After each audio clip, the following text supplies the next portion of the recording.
નમસ્તે વિદ્યાર્થી મિત્રો, મારું નામ ઘનશ્યામ દવે અને આજે બ્રિલિયન્ટ ટિપ્સ કાર્યક્રમની અંદર ધોરણ 12 ગણિત વિષયના એક સબ્જેક્ટ નિષ્ણાત તરીકે આજે હું અહીંયા ઉપસ્થિત છું.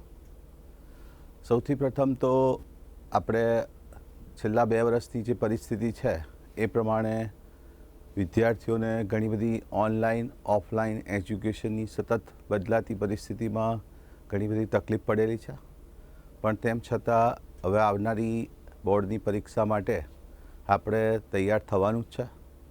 તો સૌથી પ્રથમ જે મહત્ત્વનો મુદ્દો છે કે આપણા માટે ટાઈમ મેનેજમેન્ટ અને સ્ટ્રેસ મેનેજમેન્ટ છે કે ભાઈ ઘણા બધા સમયથી આપણે એક ધાર્યું ઓફલાઈન એજ્યુકેશન અને ઓનલાઈન એજ્યુકેશનની વચ્ચે આપણે જે કહેવાય બેલેન્સ જાળવી શક્યા નથી અને માટે ઓનલાઈન એજ્યુકેશનમાં આપણને ઘણી બધી તકલીફ પણ પડેલી છે, પરંતુ તેમ છતાં આપણે બોર્ડની પરીક્ષા આપવાની જ છે અને માટે સૌથી પહેલાં આપણે થોડા હળવા ફૂલ થઈને એક્ઝામ આપીશું, પ્રોપર સમયનું આયોજન કરીશું. લખવાની પ્રેક્ટિસ ઘણા બધા સમયથી છૂટી ગયેલી છે, કારણ કે ઓનલાઈનમાં લખવાનું ઘણું બધું આપણે ઓછું કરેલું છે કાર્ય, એટલે આપણે લખવાની ખાસ કરીને પ્રેક્ટિસ વધારીશું. 3 કલાક એક જ ધાર્યું એક જ જગ્યાએ બેસીને જો લખી શકાય તો ખૂબ સારું છે, કારણ કે 3 કલાક હજુ સુધી આપણે છેલ્લા 2 વર્ષની અંદર લગભગ 3 કલાક બેસીને એક ધાર્યું લખવાનું બહુ ઓછું બનેલું છે આપણા માટે. સાથે સાથે આપણો જે વિષય તૈયાર કરવાનો છે એ વિષયની અંદર આ વર્ષે પણ આપ જાણો છો એ પ્રમાણે બોર્ડની પેપર સ્ટાઇલ બદલાયેલી છે. કોરોનાની પરિસ્થિતિને ધ્યાનમાં રાખીને આ નવી પેપર સ્ટાઇલ, નવી બ્લુપ્રિન્ટ આવેલી છે, જેની અંદર ધોરણ 12 વિજ્ઞાન પ્રવાહની અંદર તમે જોશો તો 50 માર્કનું ઓબ્જેક્ટિવ છે અને 50 માર્કની સબ્જેક્ટિવ સિસ્ટમ છે.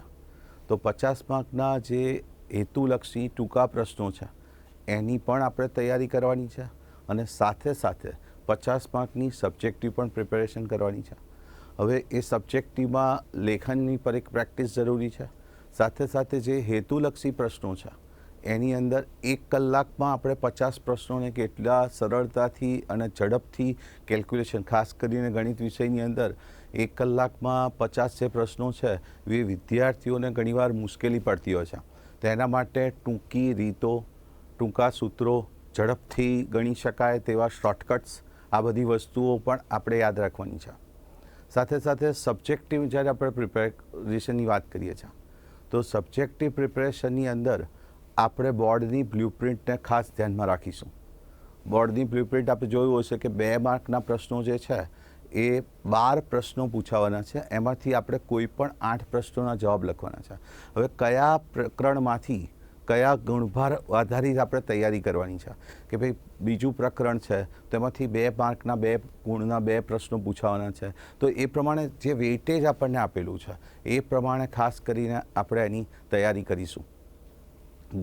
ગુણભાર આધારિત અમુક પ્રકરણો એવા પણ છે કે જે પ્રકરણની અંદર તમે કદાચ એમાં તમે કોઈક ચેપ્ટર ઓપ્શનમાં પણ કાઢી શકો છો, ખાસ કરીને સબ્જેક્ટિવની અંદર કે ધારો કે ઓછા વેઇટેજવાળું છે અથવા તો જેમાંથી ઓછા પ્રશ્નો પૂછાય છે, જેમાં તો માત્ર એવા સંજોગોમાં આપ માત્ર એ પ્રકરણમાંથી હેતુલક્ષી પ્રશ્નોની તૈયારી કરશો તો પણ ચાલશે.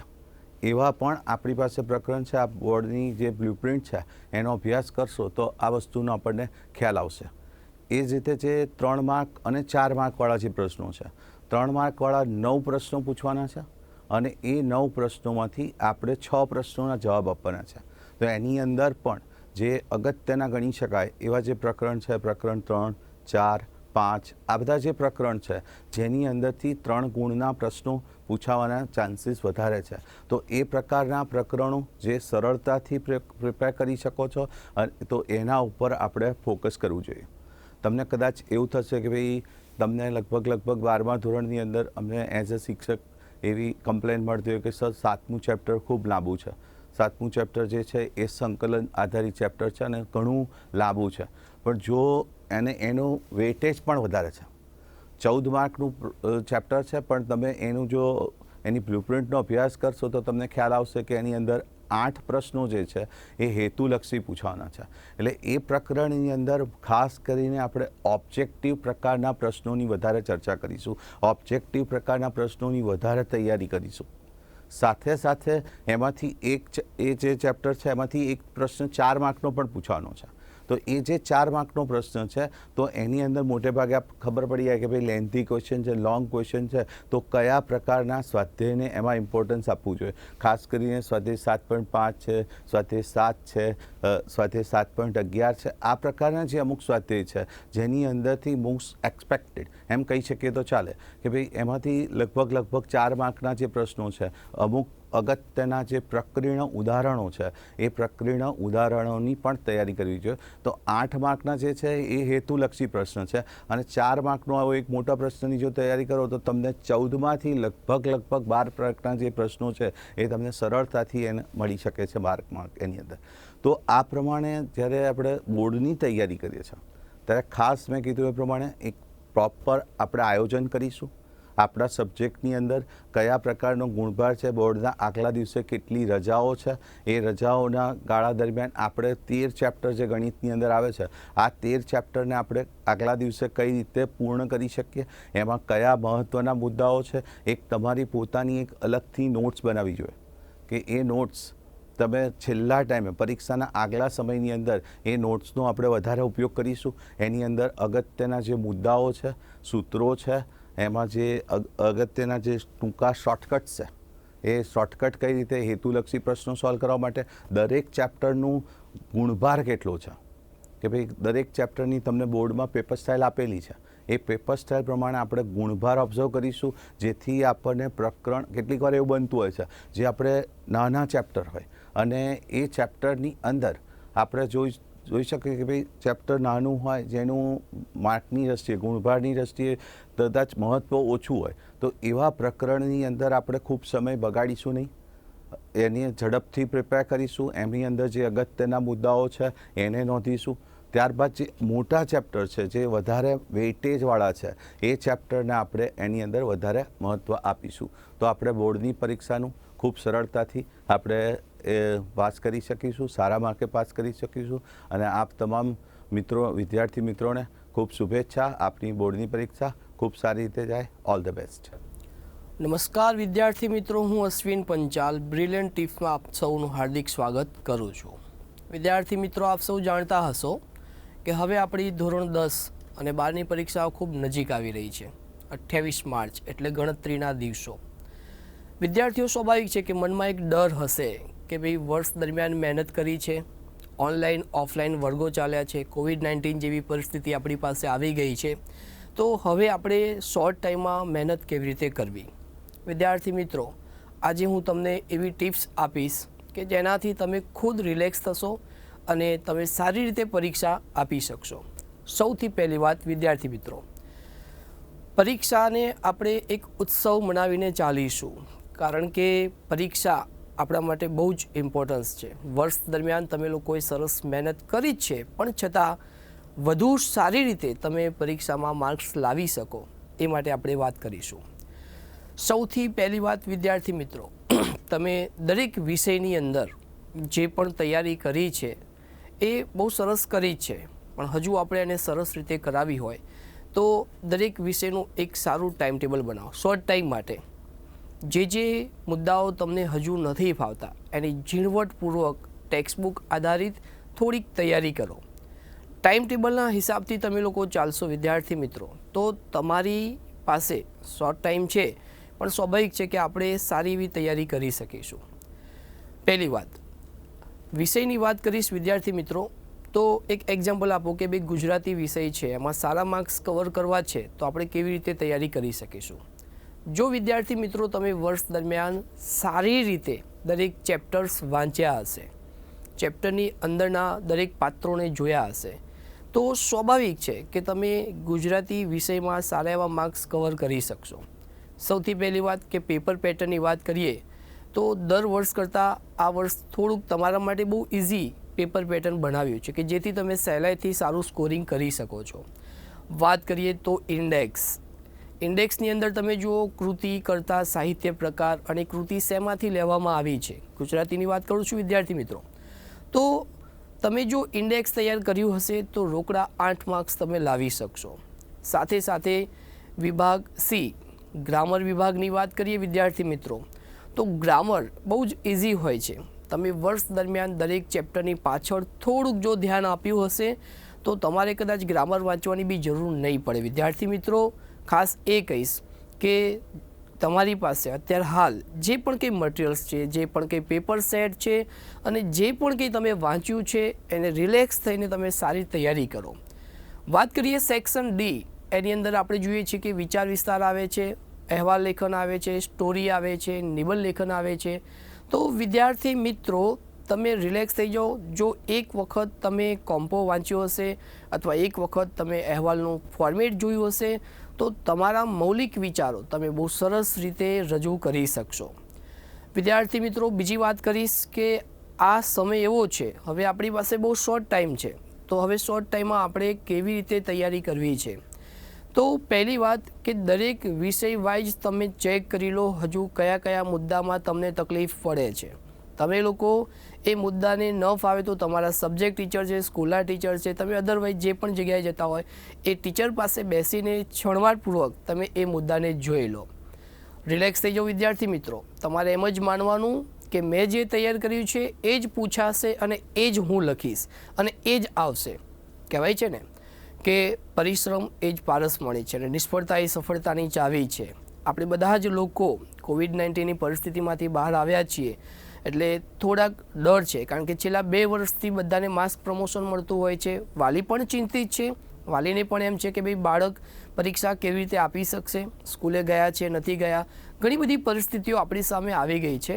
પણ વિદ્યાર્થી મિત્રો તમે લોકો કહેવાય કે ચિંતિત છો તો ચિંતિતમાંથી બહાર આવી જાઓ અને તમે લોકો જે પણ સબ્જેક્ટમાં જેટલી પણ તૈયારી થઈ છે એની પાછળ મહેનત કરો. ઘરનું વાતાવરણની વાત કરીએ તો પેરેન્ટ્સનો સપોર્ટ તમને ફૂલ મળે છે. નકારાત્મક વાક્યોથી દૂર થઈ જાઓ, પોઝિટિવ વિચારો, થોડા ટાઈમ માટે ટેકનોલોજીથી દૂર થઈ જાઓ. વિદ્યાર્થી મિત્રો તમે જો આટલા ઉપાય ધ્યાન આપશો તો 100% સારા વાતાવરણમાં તમે એક્ઝામ પસાર કરી શકશો. સૌથી પહેલાં અત્યારે હાલની વાત કરીએ તો દરેક વિષયમાં બને એટલા પેપર લખવાની પ્રેક્ટિસ કરો. સમયગાળો 10થી 1નો લો તો બોર્ડ એક્ઝામનો ટાઈમ હોય છે એટલે સ્વાભાવિક છે કે તમને ખ્યાલ આવશે કે 10થી 1ની અંદર તમે લોકો દરેક સેક્શનને કેટલા કવર કરી શકો છો. વિદ્યાર્થી મિત્રો વધુ પણ સારા માર્ક્સ લાવવા છે તો શું કરીશું? તો સૌથી પહેલાં તો આપણી રિટન પ્રેક્ટિસ ખૂબ જ જરૂરી છે. કહેવાય છે ને કે first impression is last impression.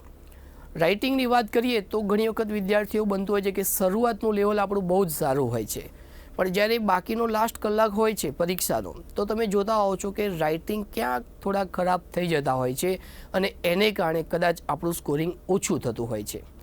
વિદ્યાર્થી મિત્રો દરેક સબ્જેક્ટની અંદર તમે લોકોએ વર્ષ દરમિયાન જે પણ ટેક્સ્ટ બુકમાંથી ભણ્યા છો હજુ એક વખત એને ઝીણવટપૂર્વક તમે જોઈ લો. તમે લોકો થોડુંક ધ્યાન આપશો તો હું માનું ત્યાં સુધી તમને બહુ જ સારી રીતે આ ઉપયોગી નીવડશે. આશા રાખું છું વિદ્યાર્થી મિત્રો કે તમે લોકો ચિંતા મુક્ત થઈને પરીક્ષા આપો. એટલું યાદ રાખો કે જે બી કર્યું છે એ જ પૂછાશે, એની બહારનું આવશે નહીં. અને બી ફ્રેન્ડ માઇન્ડલી રહો અને ટેન્શન મુક્ત રહો અને સારામાં સારા માર્ક્સ કવર કરી શકો એવી આશા રાખું છું.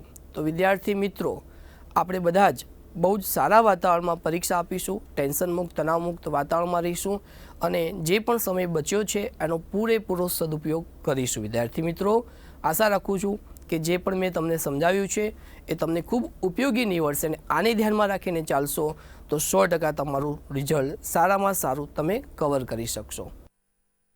હેલો વિદ્યાર્થી મિત્રો, બ્રિલિયન્ટ ટિપ્સમાં હું નિલય શાહ ફિઝિક્સ એક્સપર્ટ તરીકે તમને કેટલીક બાબતો જણાવવા માગું છું. ભાઈ બોર્ડની એક્ઝામની ડેટ હવે લગભગ ઘડીઓ ગણાઈ રહી છે અને એ સમયગાળે મોટે ભાગે વિદ્યાર્થીઓને, ખાસ કરીને વિદ્યાર્થીઓ સાથે સાથે પેરેન્ટ્સને પણ કેટલીક પ્રશ્નોની મૂંઝવણ ઊભી થતી હોય છે અને એના કરતાં પણ સૌથી વધારે બોર્ડની એક્ઝામ, કેરિયરનું વરસ અને એને કારણે કેટલીક ગભરામણ પણ હોય છે. છેલ્લે ઘડીએ કઈ રીતની મહેનત કરવી એવા પ્રશ્નો મોટાભાગના વિદ્યાર્થીઓના મનમાં હોય છે. કેટલાક વિદ્યાર્થીઓ અમારી જોડે આવીને એના વિશે સોલ્યુશન પણ માગતા હોય છે કે સાહેબ છેલ્લી ઘડીએ અમારે કઈ રીતે તૈયારી કરવી જોઈએ. તો ફર્સ્ટ ઓફ ઓલ ભાઈ દરેક વિદ્યાર્થીને સૌથી પહેલાં તો એ વાત જણાવવાની કે ભાઈ છેલ્લી ઘડીએ ટોટલી ડર્યા વગર મન ફ્રેશ રાખીને તમે જે કંઈ અત્યાર સુધીમાં ભણ્યા છો માત્ર એને રિવિઝન કરવાનું છે. નંબર 2, દરેક જણે એક પોતાનું ટાઈમ ટેબલ બનાવવાનું છે. ભાઈ ટાઈમ ટેબલ એટલે એવું ટાઈમ ટેબલ કે ભાઈ રોજ તમે કેટલા અવર્સ કયા સબ્જેક્ટને આપવા માગો છો અને એ ટાઈમ ટેબલ બનાવ્યા પછી એને ફોલો કરવું એ પણ તમારે ધ્યાનમાં રાખવાની છે.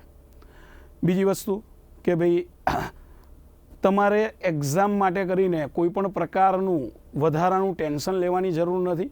આ એક્ઝામ એ તમારી નોર્મલ એક્ઝામ છે. એઝ એ ફિઝિક્સ સબ્જેક્ટની વાત કરું તો મોટાભાગના વિદ્યાર્થીઓને સૌથી મોટો પ્રશ્ન હોય છે સાહેબ ફિઝિક્સની અંદર જે કંઈ MCQ આવે છે MCQ માટે અમારે છેલ્લી ઘડીએ શેમાંથી મહેનત કરવી જોઈએ અથવા તો કેવી રીતે મહેનત કરવી જોઈએ કે જેથી અમે બધા જ સબ્જેક્ટના MCQ લગભગ બોર્ડની એક્ઝામ પહેલાં પૂરા કરી શકીએ. ભાઈ એના માટે તમારે માત્ર ને માત્ર દરેક ચેપ્ટર વાઇઝ આવતા દાખલાઓ ભાઈ દરેક દાખલાઓ તમારે ધ્યાનમાં રાખવાના છે. નંબર 2, શક્ય હોય ત્યાં સુધી કોઈ પણ એક પેપર સેટ લો. પેપર સેટ લઈ એ પેપર સેટની અંદર આવતા જેટલા પણ પેપરો છે એ દરેક પેપરના માત્ર MCQ સોલ્વ કરવાનું રાખો. માત્ર કોઈ એક પેપર સેટના 10 થી 15 પેપરો તમે સોલ્વ કરશો તો પણ લગભગ 750 જેટલા MCQ તમારાથી ક્લિયર થઈ જશે અને મોટાભાગના વિવિધ પ્રકારના MCQ તમને મળી જશે. એટલે છેલ્લી ઘડીએ દોડાદોડ કરવાની જગ્યાએ કોઈ એક પેપર સેટ લઈ લેશો તો પણ ચાલશે. નંબર 2, ભાઈ તમારે બીજી વસ્તુ એ ધ્યાનમાં રાખવાની છે કે છેલ્લી ઘડીએ કોઈ નવી વસ્તુ તૈયાર કરવા બેસવાની નથી કે અત્યાર સુધીમાં તમે જે કંઈ તૈયાર કર્યું છે એ સિવાયનું કોઈ નવી વસ્તુ તમારે તૈયાર કરવાની નથી. અને જો કોઈ વસ્તુ બાકી રહી ગઈ હોય તો એનું ટેન્શન રાખવાની જગ્યાએ તમે જેટલું તૈયાર કર્યું છે એનું માત્ર રિવિઝન કરો. આ ઉપરાંત લખવાની થોડીક પ્રેક્ટિસ રાખજો કારણ કે આ વખતે કોરોના કારણે થોડીક લખવાની પ્રેક્ટિસ દરેક વિદ્યાર્થીને ઘટી ગઈ છે. આ ઉપરાંત તમારે કોઈ પણ પ્રકારના ખાસ ઉજાગરા કરવાના નથી એટલા માટે કે છેલ્લી ઘડીએ મોટાભાગના વિદ્યાર્થીઓ પોતાની ઊંઘ લગભગ 4 થી 5 કલાક કરી નાખતા હોય છે. ભાઈ એની જગ્યાએ તમે પૂરતી ઊંઘ રાખજો જેથી કરીને તમે નોર્મલી ફ્રેશ રહી શકશો. નંબર 2 કે તમારે શક્ય હોય ત્યાં સુધી સવારે સાંજે મેડિટેશન કરવું અને જ્યારે પણ તમે 1.5 થી 2 કલાક વાંચો એટલે વચ્ચે 10 મિનિટનો ગેપ લઈ લેવો. પણ એ ગેપમાં ક્યાંય તમારે મોબાઈલ લઈને આંખો બગાડવાની જરૂર નથી. એની જગ્યાએ તમારે કાં તો મેડિટેશન કરો અથવા તો સારી એવી બ્રીથિંગ એક્સરસાઇઝ કરી નાખો અથવા બહાર એકાદ આંટો રાઉન્ડ મારી આવો. એવું કંઈક કરશો તો તમે વધારે ફ્રેશનેસ અનુભવશો. શક્ય હોય ત્યાં સુધી સવારે અને સાંજે સૂર્ય તરફ જોવાનું રાખજો કારણ કે આખો દિવસ જ્યારે તમે વાંચતા હશો ત્યારે તમારી જે આંખ જે છે એ ચોપડીની ખૂબ જ નજીક રહેવાને કારણે તમારી આંખ જે છે વધારે પડતી થાકી જશે. એટલે આંખની કસરત પણ બહુ જ જરૂરી છે. આ ઉપરાંત શક્ય હોય ત્યાં સુધી દરેક ચેપ્ટરની અંદર ફિઝિક્સની અંદર દરેક ચેપ્ટરના બધા જ દાખલા ઉદાહરણ અને સ્વાધ્યાયના વધારાના દાખલા તરફ બહુ ધ્યાન નહીં આપો તો ચાલશે.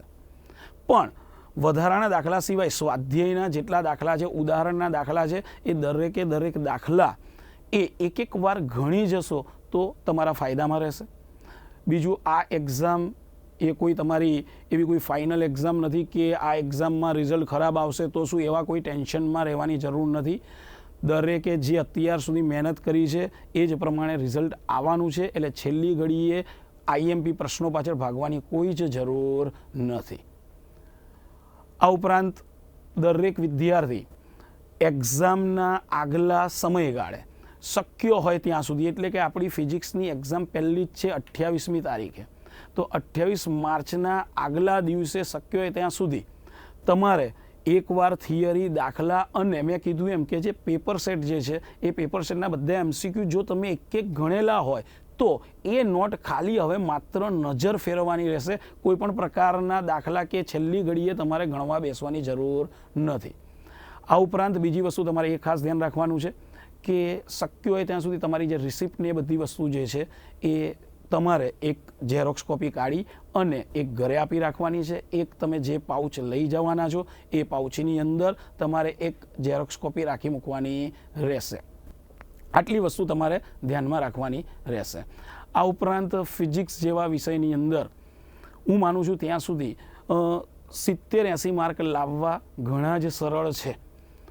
દરેકે દરેક વિદ્યાર્થીઓને બોર્ડની એક્ઝામ માટે બેસ્ટ ઓફ લક. નમસ્તે વિદ્યાર્થી મિત્રો, હું ચિરાગ ચોકસી દિવ્યપથ હાયર સેકન્ડરી સ્કૂલમાં ગણિત વિષય ભણાવું છું. આજે GTPL દ્વારા આયોજિત બ્રિલિયન્ટ ટિપ્સ પ્રોગ્રામમાં એઝ અ મેથ્સ એક્સપર્ટ આપની સમક્ષ ઉપસ્થિત થયો છું. વિદ્યાર્થી મિત્રો, આપ જાણો જ છો કે 28 માર્ચથી બોર્ડની પરીક્ષાઓ શરૂ થઈ રહી છે. ત્યારે આપના મનમાં બહુ જ પ્રશ્નો મૂંઝવતા હશે કે બોર્ડની પરીક્ષાની તૈયારી કઈ રીતે કરવી, રિવિઝન કઈ રીતે કરવું, બોર્ડની પરીક્ષાના આગલા દિવસે કેવી તૈયારી કરવી, બોર્ડની પરીક્ષાના દિવસે કેવી રીતે વાંચવું, પેપર કેવી રીતે લખવું, ટાઈમ મેનેજમેન્ટ કેવી રીતે કરવું. આ તમારા બધા જ પ્રશ્નોના જવાબ આ પ્રોગ્રામમાં તમને મળશે. આજે આપણે થોડીક રિવિઝન વિશે વાત કરવી છે. મિત્રો, રિવિઝન એટલે શું કે જ્યારે આપણે પરીક્ષા હવે ખૂબ જ ઓછો સમય બાકી, આપણને ખ્યાલ છે કે 28મીથી બોર્ડની પરીક્ષા સ્ટાર્ટ થઈ રહી છે. પહેલો વિષય ફિઝિક્સ છે, પછી કેમિસ્ટ્રી, પછી બાયોલોજી અને પછી મેથ્સની એક્ઝામ છે. તો જ્યારે આપણે રિવિઝન કરીએ ત્યારે શું શું બાબતો ધ્યાનમાં રાખવી જોઈએ એના વિશે થોડીક આપણે ચર્ચા કરીએ. મિત્રો, રિવિઝન એટલે કે પુનરાવર્તન. આપ જાણો જ છો કે જે બી ચેપ્ટર તમે લોકો ભણી જ ગયા છો એનું આપણે રિવિઝન કરવાનું છે. હવે રિવિઝન એટલે શું અને કેવું રિવિઝન કરવું જોઈએ કે જેથી આપણને એનું મેક્સિમમ એક્ઝામમાં બેનિફિટ થાય.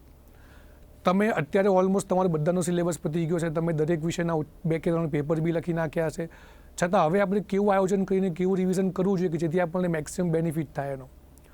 તો સૌથી પહેલાં આપણે પ્લાનિંગ કરવું જોઈએ કે તમારે સૌથી પહેલી એક્ઝામ ફિઝિક્સની છે.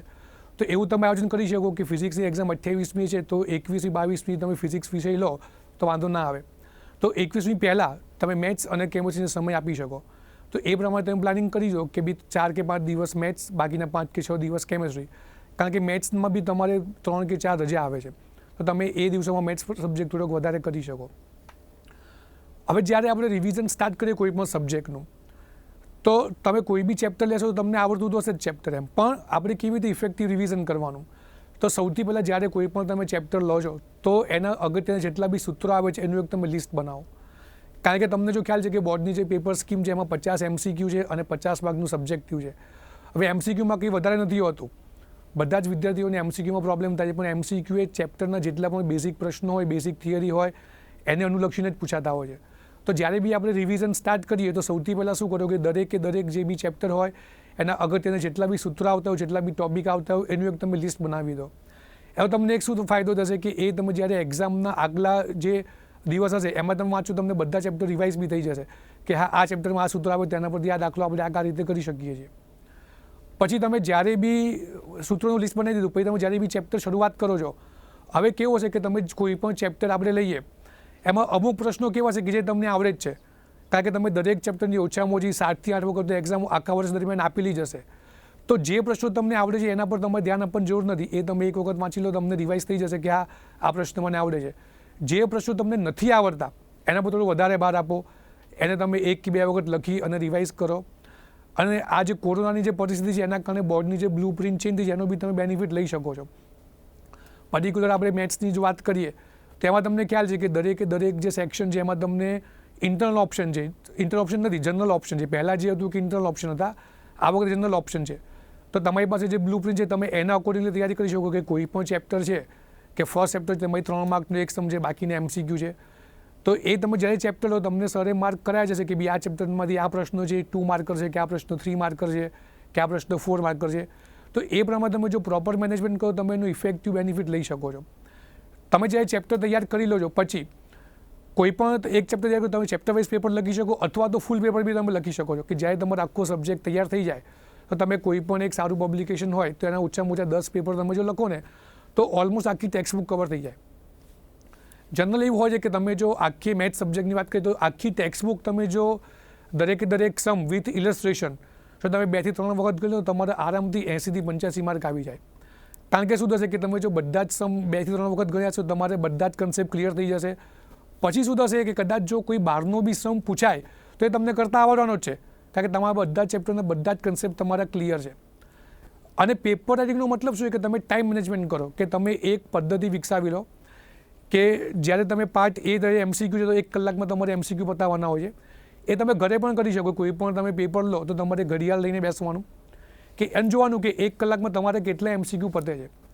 સપોઝ તમારે 40 જ MCQ પતે તો તમારે જોવાનું કે તમારે કયા ચેપ્ટરમાં MCQ પતતા વાર લાગી.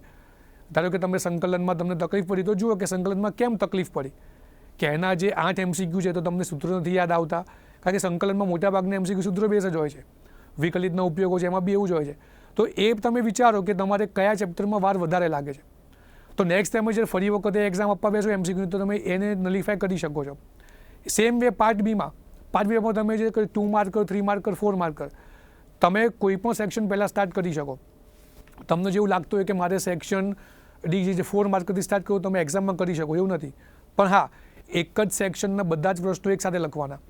એવું ના થવું જોઈએ કે તમે 4 માર્કના 2 પ્રશ્નો લખ્યા, પછી 3 માર્કના પ્રશ્નો લખ્યા અને પછી પાછા, એવું ના ચાલે. સેક્શન ડી જે 4 માર્કના 4 પ્રશ્નો છે તમારે એક જ સાથે લખવાના. પછી તમે કોઈ બી લખો સેક્શન સી કે સેક્શન ડી, એ તમે કરી શકો છો. શું થશે એના પ્રમાણે કે તમે જ્યારે ઘરે બી આ રીતના પેપર લખશો તો દરેક પેપરમાં આ જ પદ્ધતિ ફોલો કરવાની, તો તમે જ્યારે બોર્ડની પરીક્ષા આપશો તમને એવું ફિયર નહીં લાગે.